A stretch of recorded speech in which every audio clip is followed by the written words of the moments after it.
Hola, ¿qué tal? ¿Cómo les va? Soy Andrés Oppenheimer. Gracias por estar con nosotros en toda América Latina y Estados Unidos.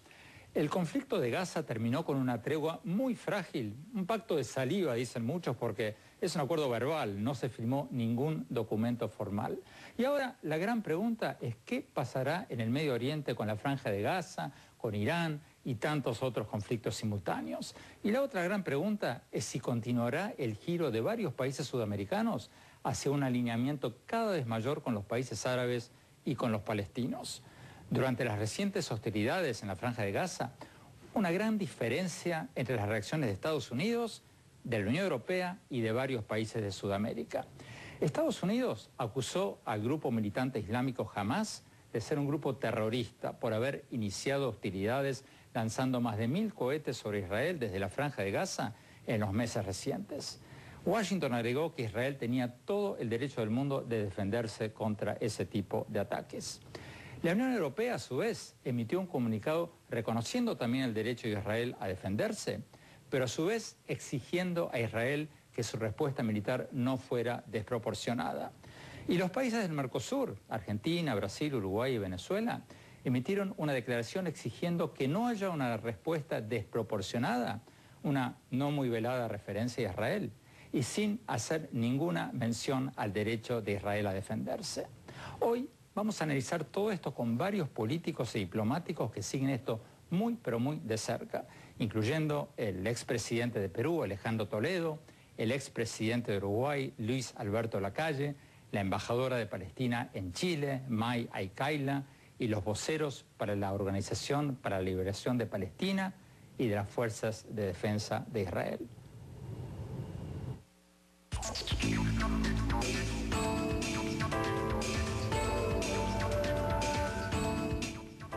Desde la Universidad de Stanford, en California, vamos a ver la entrevista que le hicimos hace pocas horas al expresidente de Perú, Alejandro Toledo.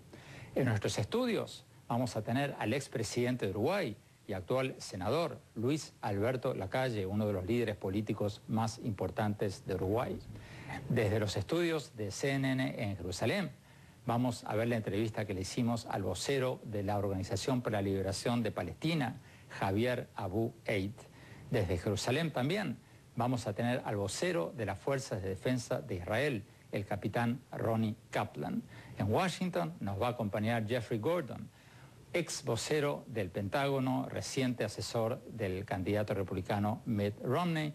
Desde Santiago de Chile nos va a acompañar la embajadora de Palestina en Chile, la doctora May Aykaila, y desde Buenos Aires, Argentina, nos va a acompañar el analista internacional Julián Schwindelman.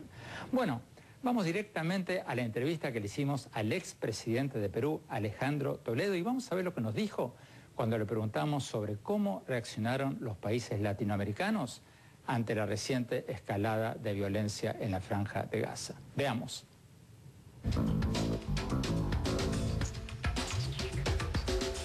Doctor Toledo, muchas gracias por estar con nosotros. ¿Cómo calificaría usted la respuesta, la reacción latinoamericana ante esta última ronda de violencia en el Medio Oriente? Mira, Andrés, yo he venido siguiendo muy de cerca desde aquí, de la Universidad de Stanford en California, y he venido siguiendo un poco los pronunciamientos tanto de Europa, del Perú, como de Mercosur. Debo decir que me preocupa seriamente el pronunciamiento reciente de Mercosur, porque esto rompe un equilibrio que tradicionalmente la región de América Latina ha tomado con respecto al conflicto del Medio Oriente. Rompe el equilibrio y rompe la tradición de la imparcialidad. Y al tratar de ponerle énfasis al pobre Hamás. Debo partir de la premisa, Andrés, que yo soy partidario de la solución de dos estados, el palestino y el israelí judío, ambos con iguales derechos, con mutuo respeto y vivir en una vecindad pacífica.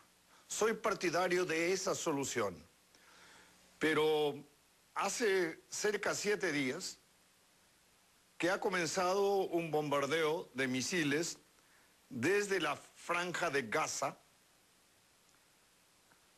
muy cerca de Escalón, donde yo he estado, y no hay ningún país que pudiera resistir en 7 días a más de 1000 misiles y no reaccionar.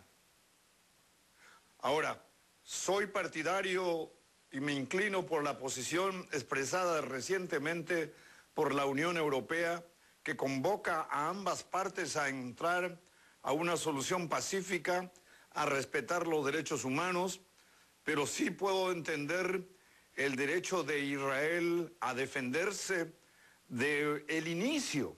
Esto no lo inició Israel, lo ha iniciado el Hamas. Y la pregunta clave es, ¿de dónde salen los armamentos que llegan a las manos de Hamas? ¿Está esto vinculado con Siria o Irán? Habrá que preguntarse eso. Doctor Toledo, ¿cuál es la diferencia entre los comunicados de Mercosur y de la Unión Europea sobre el conflicto de Gaza? ¿Por qué dice usted que el comunicado de los europeos es más balanceado? Yo creo que el de la Unión Europea invoca a ambas partes a una solución pacífica, respetando a las poblaciones civiles, pero también el derecho a Israel a defenderse de un ataque de más de 1000 misiles en 7 días. La diferencia con el pronunciamiento emitido recientemente por Mercosur, que es el continente grande del cual yo pertenezco, me parece que rompe la tradición de la posición equilibrada que ha venido tomando a lo largo de estos años en el conflicto del Medio Oriente, al ponerle el énfasis de culpabilidad a Israel solo. Oiga, para bailar un tango se necesitan 2, y el que comenzó a bailar este tango con misiles fue el Hamas. ¿Por qué dice usted, doctor Toledo, que cambió la posición de Mercosur? Tengo la impresión de que la posición de Venezuela, la posición de Uruguay, la posición de Brasil, que ahora preside pro tempore el Mercosur, ha llevado a romper este equilibrio que lo hacía muy ponderado, invocaba a la paz a ambas partes, pero el derecho legítimo de reconocer al Estado de Israel como un Estado judío y también el derecho a Palestina a tener un país y un Estado que convive cercanamente en paz y con mutuo respeto a la coexistencia de ambos estados. Eso para mí es vital. Ese equilibrio se ha roto con este pronunciamiento de Mercosur que contrasta sustancialmente con el pronunciamiento que acaba de emitir la Unión Europea.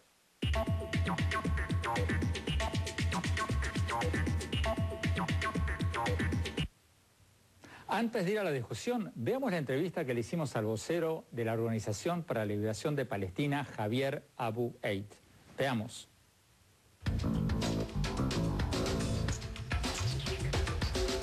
Señor Abu Eid, muchas gracias por estar con nosotros. Israel dice que desde el año 2005 le llovieron 8000 cohetes desde Gaza y desde principios de este año 2000 cohetes sobre poblaciones civiles de Israel. ¿Qué dice usted sobre el argumento que todo país tiene el derecho y el deber de defender a sus ciudadanos y que ningún país puede permanecer pasivo ante ataques como estos? Bueno, yo creo que ningún país aceptaría estar ocupado por 45 años, como es el caso de Palestina. Acá evidentemente que los cohetes no son una solución, sin embargo, son el síntoma de una enfermedad, y esa enfermedad es cómo se han negado los derechos nacionales del pueblo palestino por los últimos 45 años. Cuando uno cierra la opción política, cuando un gobierno como el gobierno del señor Netanyahu acusa día a día e inventa nuevos conceptos, como el caso de terrorismo diplomático, como se refieren a la iniciativa del presidente Mahmoud Abbas, lamentablemente siempre va a haber gente que va a tomar ese mensaje como un no a la opción política y un sí a la opción armada. Y déjeme ser bastante claro, en un solo día de ataques ha sido la misma cantidad de gente que ha muerto en Israel como desenlace de estos ataques en los últimos 5 años. Acá no estoy justificando las muertes de nadie, sin embargo, hay un caso de proporcionalidad que no puede ser aceptado en lo más mínimo. Señor Javier Abued, usted dice que Israel viene ocupando territorios palestinos desde hace décadas. Israel dice que se ha retirado de la Franja de Gaza en el 2005, que se ha retirado de Cisjordania mucho antes y que no hay tal ocupación. Al contrario, ellos dicen que cada vez que se retiran, se han retirado de uno de estos territorios, lo que han hecho grupos palestinos como Hamas es instalar cohetes y tirar cohetes contra Israel. Bueno, yo creo que eso es simplemente una excusa que expone el Estado de Israel. Israel ha violado 65 resoluciones de Naciones Unidas, simplemente le interesó la que le dio el nacimiento, que eso fue el año 1947. En 1988, la Organización para la Liberación de Palestina reconoció al Estado de Israel sobre el 78% de la Palestina histórica, reconociendo el derecho de los palestinos a tener un Estado solamente en Cisjordania y Gaza, que es el 22% del territorio. Hasta el día de hoy Israel no ha reconocido el derecho del pueblo palestino a tener un Estado. Eso es por un lado. Por otro lado, Israel no se ha retirado de Cisjordania. Eso no es así. Israel tiene control objetivo sobre todo el territorio, incluyendo lo que se conocen como territorios, zonas autónomas. Israel ingresa todas las noches en territorio palestino. Ahora, en cuanto al argumento de la Franja de Gaza, ocupación no significa solamente tener soldados adentro. Ocupación es el control aéreo, el control marítimo, el control terrestre, y eso sigue en manos israelíes. Por ende, Israel, según Naciones Unidas, se mantiene como la potencia ocupante sobre todo el territorio palestino ocupado, y es la ocupación la principal fuente de violencia y terror en esta región.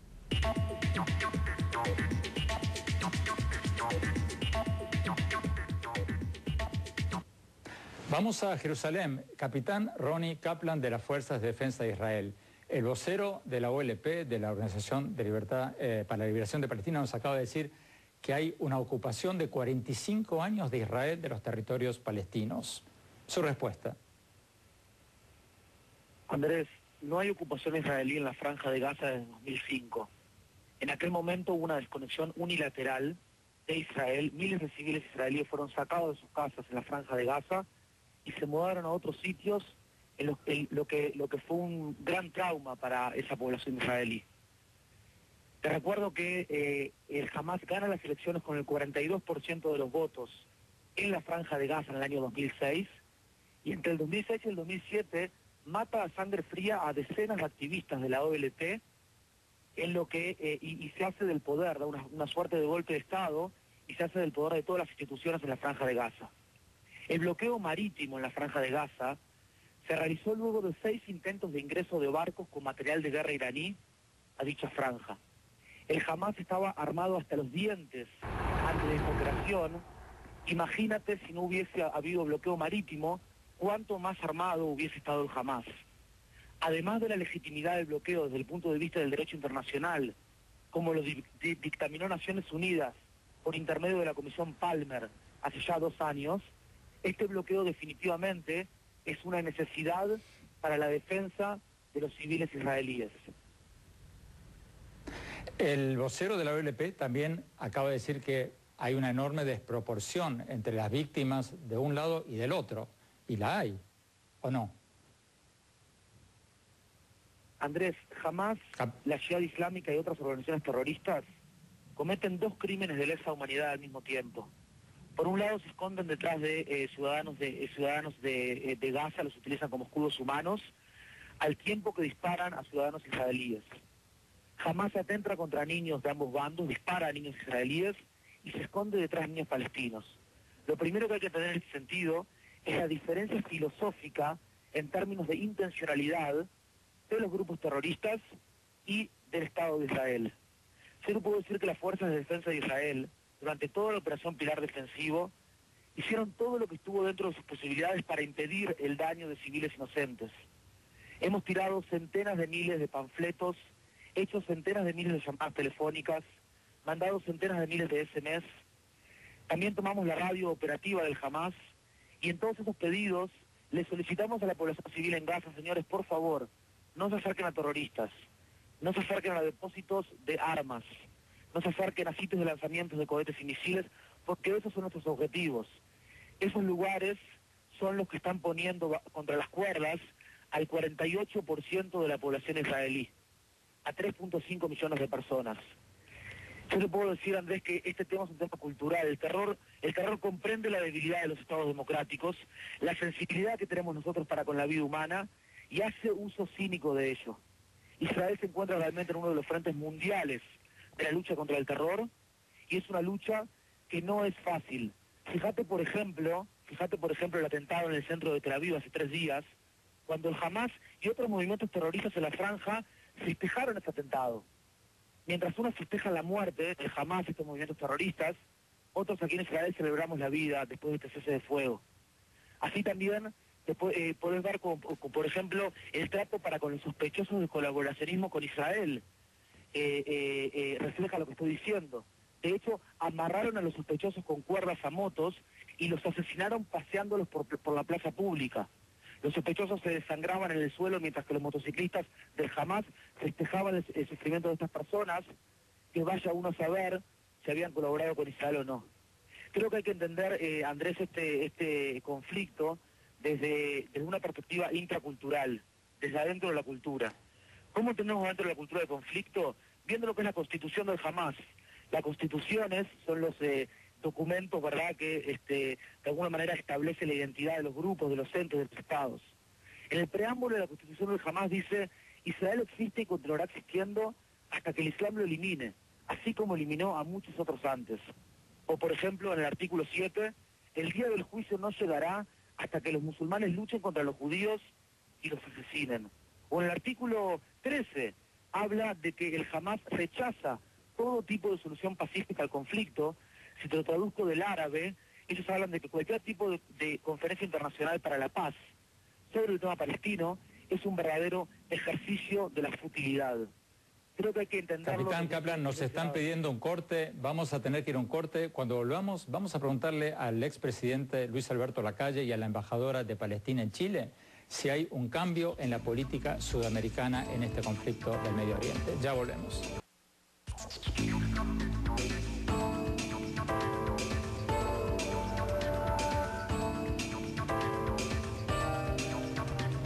Gracias por seguir con nosotros en este programa sobre el futuro de la tregua en la Franja de Gaza y la reacción latinoamericana en este último conflicto. Doctor Lacalle, expresidente de Uruguay, gracias por estar con nosotros. Mucho gusto. Esta declaración de Mercosur marca un cambio. Como decíamos antes, la Unión Europea, Estados Unidos dijo, se embanderó totalmente con Israel, dijo, Hamas es un grupo terrorista, Israel se defiende. La Unión Europea dijo, Israel tiene derecho a defenderse, pero le pedimos a Israel que no haga un uso desproporcionado de la fuerza. Mercosur no reconoció el derecho de Israel de defenderse y exigió que Israel no respondiera desproporcionadamente, aunque sí mencionara a Israel por nombre. ¿Es un cambio esto en la política latinoamericana o no? Antes que nada, creo que hay un aspecto formal. Yo soy uno de los fundadores de Mercosur. Mercosur no tiene personería internacional como una entidad política como la Unión Europea. ¿Qué significa eso? Mercosur es un acuerdo económico y comercial. No tiene una política exterior como tiene la Unión Europea a través de un parlamento, a través de su comisionado de política exterior. En segundo lugar, Mercosur no está integrado, no se puede hablar en nombre de Mercosur porque Venezuela no integra el Mercosur legalmente. Pero si hicieron un acto público, firmaron. Yo creo que pueden hacer todos los actos públicos, pero si no ratifican la cantidad de parlamentos que el protocolo especifica que hay que aprobarlo, Venezuela no ha entrado legalmente en el Mercosur.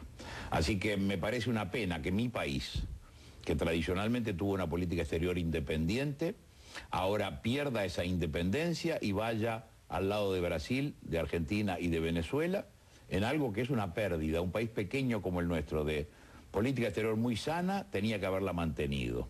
Y lo digo acá y lo he dicho en mi país también. Creo que... ¿En cuanto al contenido? En cuanto al contenido, creo que está equivocado, porque vamos un poco a este conflicto. ¿Quiénes son las partes en este conflicto? En este conflicto hay una organización terrorista, no un Estado, sino una organización terrorista. Usted habla de Hamas, no de la OLP. Y un Estado constituido y democrático. Hay, en la secuencia de los hechos, de esta parte del conflicto, que es un capítulo de un conflicto muy antiguo, por cierto. En este capítulo hay agresión permanente durante mucho tiempo hacia el Estado de Israel y una respuesta del Estado de Israel.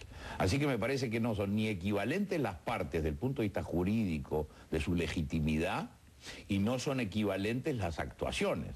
Hay una acción primera y una reacción después. Cuando dicen uso desproporcionado o se cuantifican las vidas, por supuesto que las vidas valen todas una, como nos han enseñado a quienes pertenecemos a esa tradición cultural.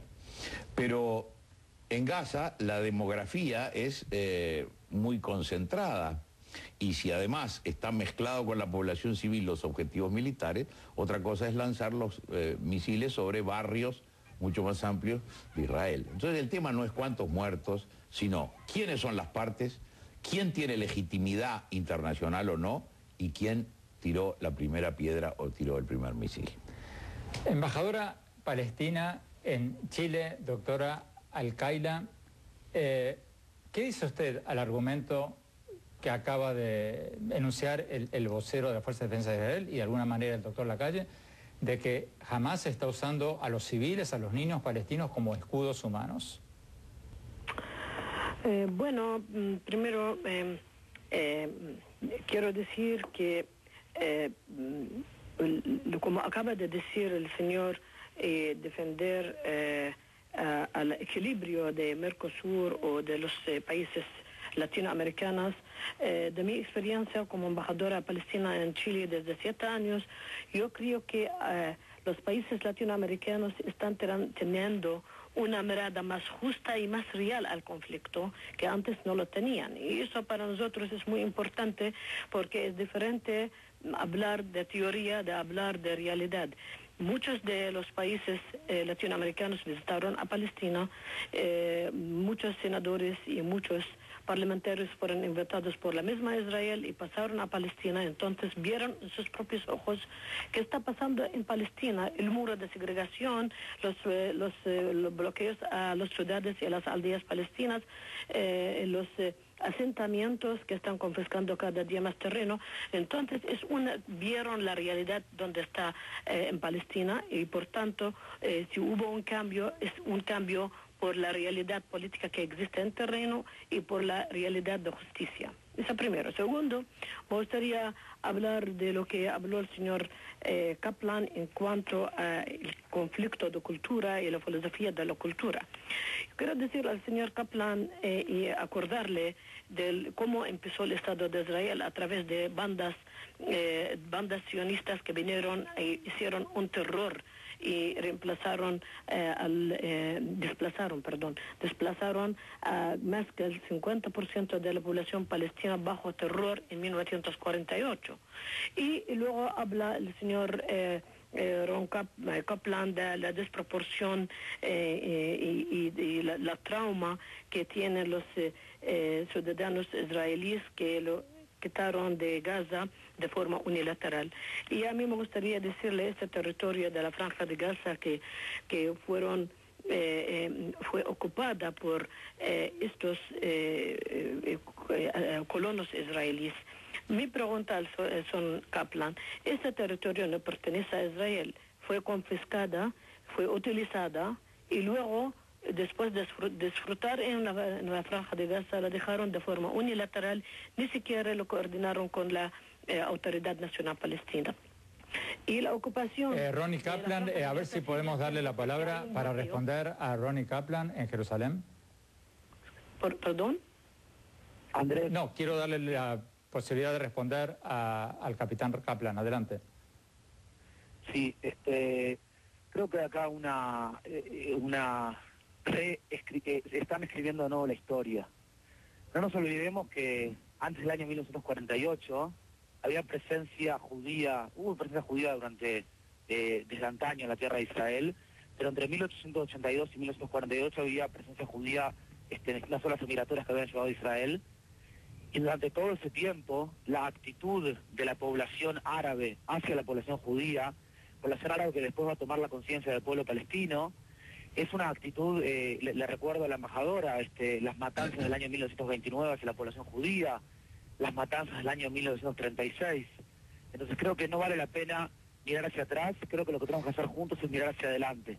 Dado que yo soy un vocero de defensa, si bien tengo lo que decir, sí, perdón. Quiero pasar a Buenos Aires, Julián Schwindelman, su redacción. Gracias. Bueno, básicamente creo que aquí hay una, como se decía recién, una reescritura bastante notable de la historia, pero de manera muy fundamental. Hay algo también a destacar, ¿no? Los voceros que has estado entrevistando, Andrés, son de la OLP, que es un grupo enemistado con el Hamas, es un grupo rival político del Hamas por la lucha del nacionalismo palestino. Y sin embargo, yo estoy escuchando con bastante sorpresa que adoptan una postura defensiva del Hamas y que retrotraen la crítica a Israel al inicio mismísimo del conflicto. Es decir, es como que verdaderamente lo que vemos es que el rechazo no trata de la política defensiva de Israel, sino de la existencia misma de Israel. Están hablando de que cuando Israel nació, de que ocupó, de que se expandió, y toda una narrativa que, además de falsa, está anclada en los años 30 y 40 y entraditos los 50. Entonces, de este lado me parece que no solo es muy poco auspicioso para el proyecto de la paz esa posición, esa narrativa intransigente, sino que además elude por completo hablar de los temas que hay que estar hablando, y es de la agresión incesante, sin que mediara provocación previa, por parte Hamas contra Israel. Nos queda poco tiempo, pero quiero volver a la embajadora en Chile, la embajadora de Palestina en Chile. Su respuesta, y si usted dice que Israel desplazó a los palestinos, ¿qué dice del argumento que me hacía recién de alguna manera el expresidente de la calle, de que, o sea, los judíos están ahí desde hace 5.000 años? ¿Qué dice usted de ese argumento? Bueno, nosotros hemos llegado a una solución justa, vamos a decir justa, en cuanto a la solución de dos estados. Un estado israelí que vive al lado de un estado palestino. Y el liderazgo palestino se acató y respetó esta solución que está aprobado por el Consejo de Seguridad de Naciones Unidas, que ya representa la comunidad internacional. Ahora, lo que hace falta es que Israel respete esta resolución y lo implementa por desocupar el territorio ocupado palestino en 1967 y dar la soberanía y la libertad al pueblo palestino con un Estado palestino independiente, soberano, con control sobre sus fronteras y subterráneos y sus recursos naturales, y con Jerusalén Oriental es el capital. Quiero decir, un Estado palestino sobre el territorio de 1967, el territorio que fue ocupado en 1967. Con esto nos están pidiendo un corte, embajadora, ya vamos a volver a usted más tarde en el programa. Ahora nos están pidiendo con una pistola en la cabeza un corte. Cuando volvamos, vamos a analizar quién ganó, Hamas o Israel. Ya volvemos.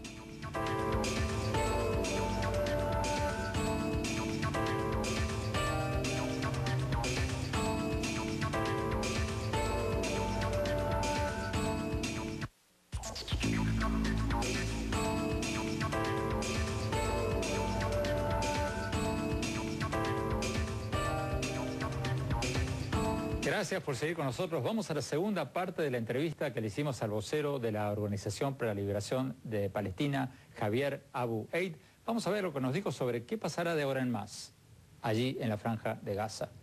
Veamos.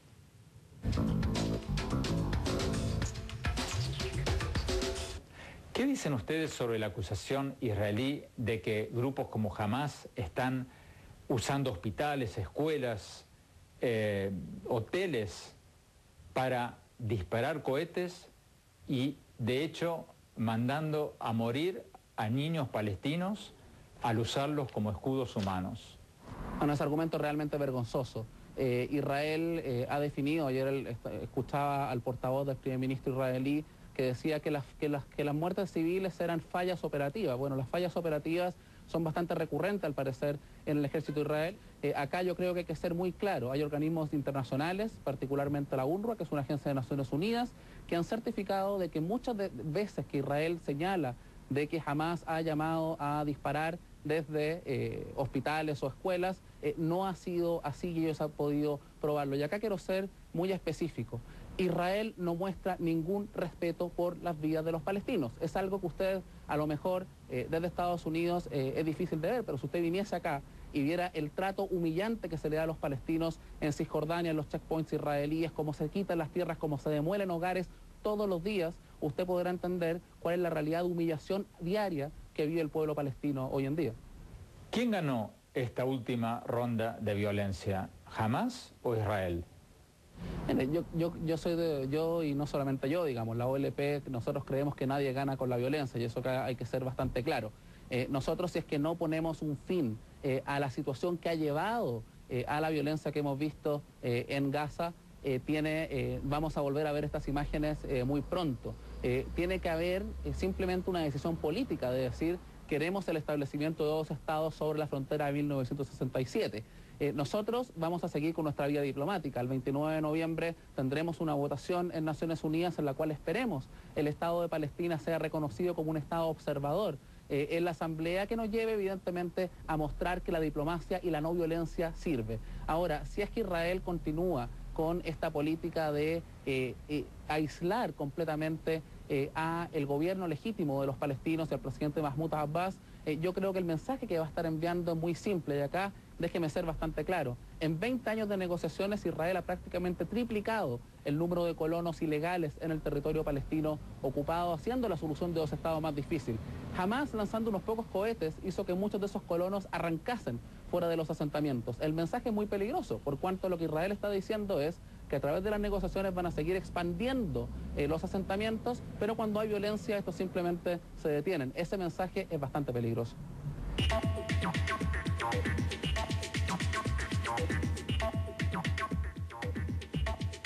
York, ¿quién ganó? ¿Hamás o Israel?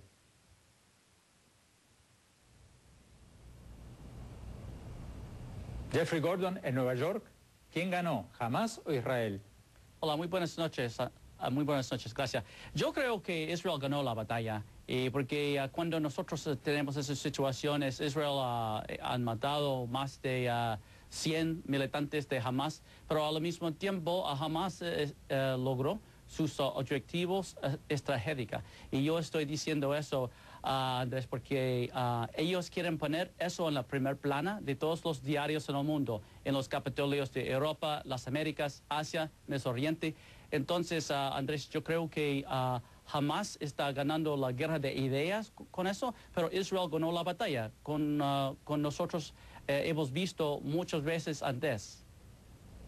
Julián Schwindemann, en Buenos Aires, ¿quién ganó?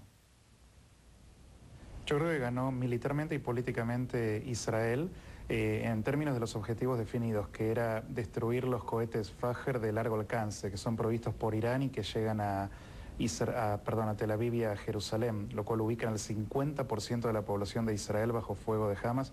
Mayormente fueron los depósitos de estos misiles destruidos, gran parte de los cohetes GARD, que también son los GRAD de largo alcance. Por otra parte, hubo alrededor de 30 líderes de alto mando de Hamas que fueron eliminados. Se puso término al ataque incesante de cohetes, que como bien se decía al principio, hubo más de 1000 cohetes desde el inicio del año.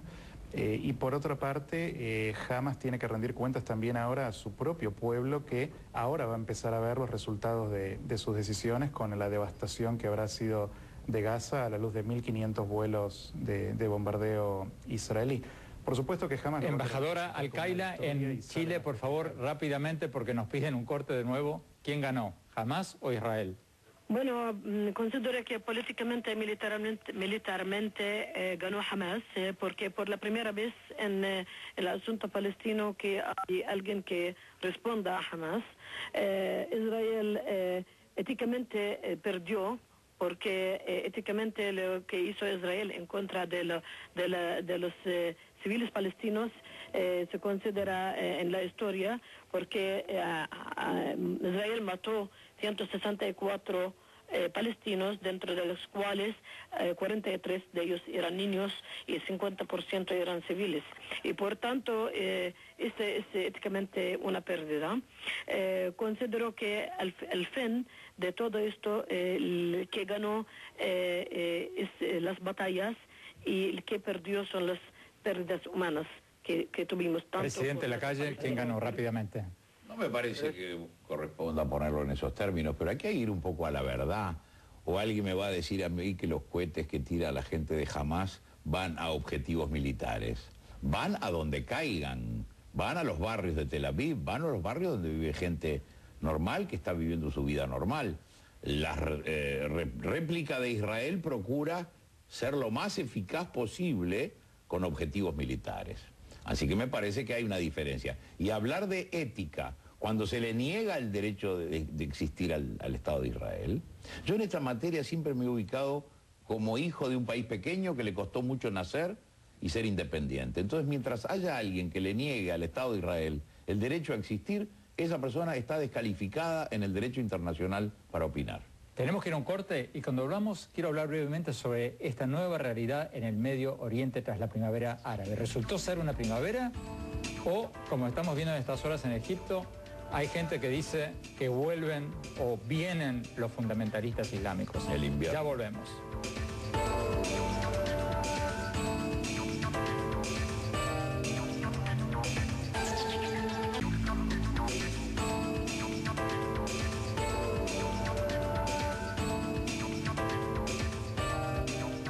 Gracias por seguir con nosotros en este programa sobre las hostilidades y la tregua en la Franja de Gaza.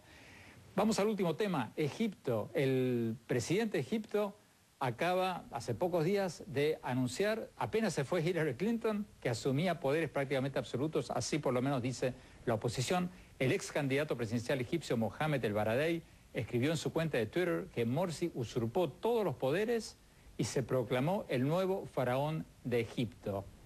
Así lo dijo él. Julián Schwinderman, ¿cierto o exagerado? Bueno, hay un condimento de exageración en la presentación faraónica, ¿no? Pero en rigor está muy correcto lo que señala Baradei en cuanto al condimento totalitario. Lo que ha hecho Morsi efectivamente es usurpar poderes. Él dice que lo hace por el bien de la revolución y preservar las ganancias de las revueltas, pero es todo lo contrario. Lo que busca es tener un dominio por completo de la vida social y política de los egipcios, y proviniendo de un presidente que emana de los hermanos musulmanes, que tienen a la Sharia como objetivo fundamental para la vida social, es ciertamente peligroso. Jeffrey Gordon, en Nueva York, rápidamente, ¿esta primavera árabe ya se pinchó, ya va a ser un preludio a dictaduras militares islámicas o no? ¿O todavía podemos tener esperanza de que sea una fuerza democrática? Bueno, yo creo que la primavera árabe es un gran desastre por el Medio Oriente y los Estados Unidos. Me trae recuerdos de ese libro de George Orwell, Finca de Animales. Es solo para reemplazar un dictador en Mubarak con un otro dictador. Por la gran mayoría de su historia, la hermandad musulmana era un grupo terrorista. Y yo creo para presidente Morsi, para tomar todos esos poderes, no es una sorpresa para mí. Y yo creo que nosotros vamos a ver más decisiones en países abajo, los islamistas allá, y es bien lamentable por los Estados Unidos, Israel y también todo el pueblo de lo Medio Oriente. Presidente, ¿la calle usted es tan pesimista como Jeffrey Gordon o no necesariamente? Yo creo que la historia nos enseña a ser realistas.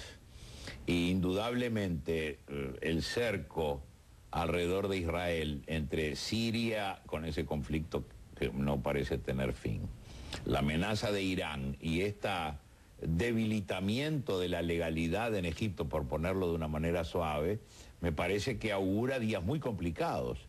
Es muy difícil llevar una política exterior con esos blancos móviles, o mejor dicho, interlocutores móviles. Es muy peligroso y es muy difícil. Embajador Al-Qaeda, nos quedan 30 segundos. Su conclusión, por favor. Yo considero que esto es un proceso de cambio y necesitamos dar oportunidad para un cambio democrático. Ahora están los islamistas y luego no sabemos quién serán. Entonces, por este proceso hay que dar oportunidad. Muchísimas gracias a todos. Fascinante programa. Vamos a un corte rápido y mi opinión sobre este conflicto en Gaza y qué puede venir. Ya volvemos.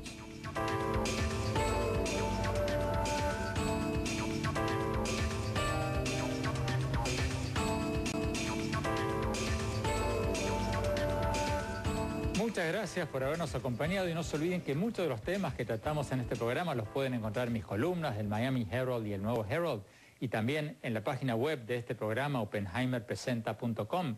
Y pueden seguirnos siempre en nuestras redes sociales, en Facebook y en Twitter, en nuestro Twitter, @OppenheimerA.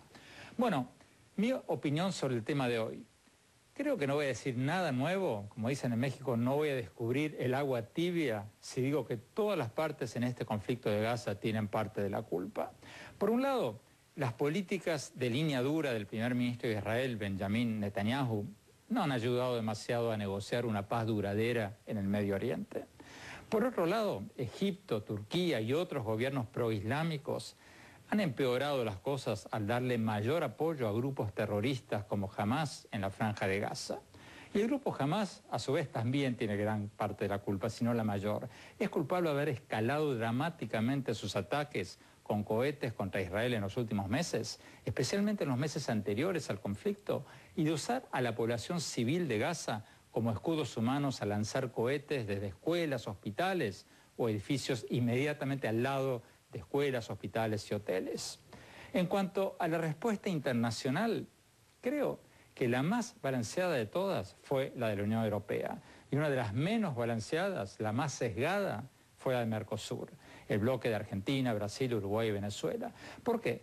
Porque la Unión Europea dijo en su comunicado que por un lado Israel tiene todo el derecho del mundo a defenderse, pero por el otro lado tiene el deber de proteger a los civiles palestinos. Los países de Mercosur, en cambio, solo exigieron a Israel que no reaccione con fuerza desproporcionada y no reconocieron el derecho de defenderse contra los cohetes que le llueven a diario desde la Franja de Gaza. O sea, fue una declaración totalmente sesgada para un lado. Ojalá todo esto termine como debe terminar, con dos países para dos pueblos, un Estado judío para los israelíes y un Estado palestino para los palestinos, ambos viviendo en paz. Y ojalá la comunidad internacional, como lo hicieron los europeos, adopte posturas más balanceadas de la que lo hicieron los países del Mercosur. Gracias por habernos seguido y sugiéranos cómo terminar el año con un programa que incluya varias de las entrevistas que hicimos este año. ¿Cuál quisiera que repitamos? La de Deepak Chopra, la de Mario Vargas Llosa, la del secretario general de la ONU, la del maestro Fernando Botero, la de los presidentes de México, Colombia, Uruguay, la de artistas como Juanes o Alejandro Sanz que estuvieron en nuestro programa. Díganos, escríbanos a nuestro Twitter y sugiéranos quiénes deberían integrar nuestros programas de fin de año. Gracias, hasta la próxima.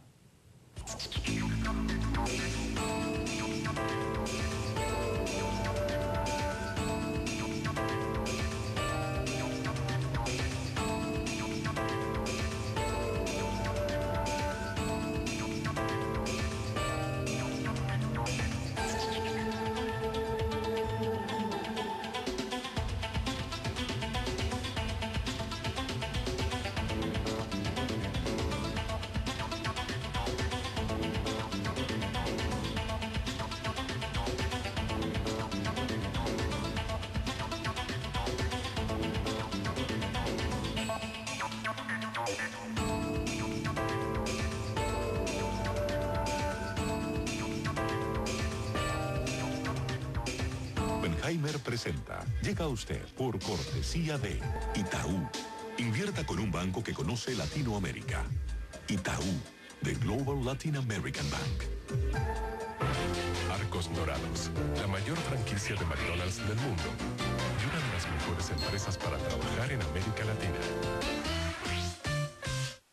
Diario de Miami Herald, miamiherald.com, el nuevo herald.com. Universidad Argentina de la Empresa. Formación internacional para el mundo real. www.uad.edu.ar.